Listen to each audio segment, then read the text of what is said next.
আসসালামু আলাইকুম। ব্যবসা করতে গেলে সর্বপ্রথম আমাদের যে জিনিসটা দরকার হয় সেটা হচ্ছে পণ্য।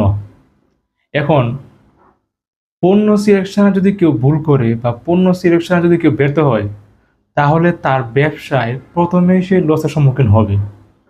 এটার জন্য ছোট্ট একটা উদাহরণ এভাবে দেওয়া যায়, যদি আমাদের গ্রামে ১,০০০ মানুষ থাকে এবং ১,০০০ মানুষ প্রতিদিন তাদের নিত্য প্রয়োজনীয় পণ্য বাজার থেকে কিনে।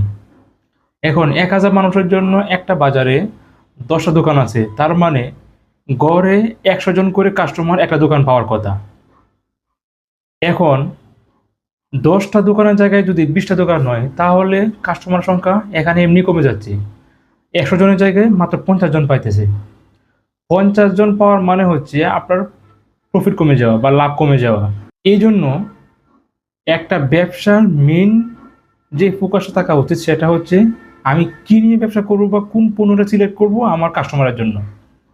এখন যদি ১,০০০ মানুষজনের জন্য এমন একটা পণ্য সিলেক্ট করা যায় যেটা মাত্র ২ জন ব্যবসা করতেছে, তাহলে আপনি যদি শুরু করেন তাহলে আপনি ৩ নাম্বার হবেন।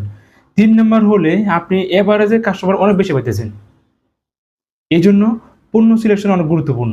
অনলাইনে এখন কয়েকটা জিনিস খুব বেশি দেখতে পাওয়া যায়। সেটা হচ্ছে খেজুরের গুড়, শীতকালের কাপড় যেমন হুডি বা আবার আরও বিভিন্ন ধরনের যে জিনিসপত্র আছে শীতকালীন এগুলা। সিজনালের ক্ষেত্রে যে সমস্যাটা হয় সেটা হচ্ছে, ধরেন আপনি ৳৫,০০০ পণ্য কিনলেন এই এক সিজনে বিক্রি করার জন্য। আপনি শীত শুরু থেকে শেষ পর্যন্ত আমি ৳৫,০০০ পণ্য বিক্রি করতে হবে, এটা একটা আপনার টার্গেট বা চ্যালেঞ্জ। এখন আপনি কোনো কারণে ৳৪,০০,০০০ পণ্য বিক্রি করলেন। ৳৪,০০,০০০ পণ্য বিক্রি করার পর আপনার আরও ৳১,০০,০০০ পণ্য রয়ে গেল। আপনি বিক্রি করতে পারলেন না। তার মানে এখানে আসে আপনার ৳১,০০,০০০ পণ্য স্টকে আটকে গেল।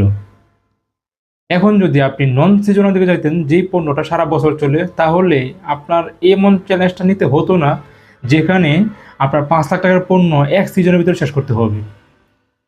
তাহলে আপনার টেনশনও কম থাকতো, প্রেশারও কম থাকতো। আর যদি আপনার আত্মবিশ্বাস থাকে বা আপনার টার্গেট কাস্টমার যদি এমন হয় যে আপনি ৳৫,০০,০০০ পণ্য কিনলেন, আর আপনার কাস্টমার ৳৫,০০,০০০ উপরে পণ্য কেনার মতো সাধ্য আছে, তাহলে হচ্ছে অন্য হিসাব।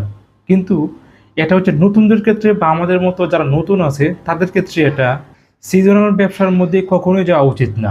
যদি আপনার টার্গেট অল্প সময় ব্যবসা করার ইচ্ছা না থাকে। আর অল্প সময় ব্যবসা করে কখনোই ভালো কোনো কিছু করা যায় না। আর যদি আসি নন সিজনাল এর ক্ষেত্রে, নন সিজনাল পণ্য হচ্ছে যেটা সারা বছর মানুষের লাগে। যেমন জুতা আছে। প্রতিটা ব্যবসায়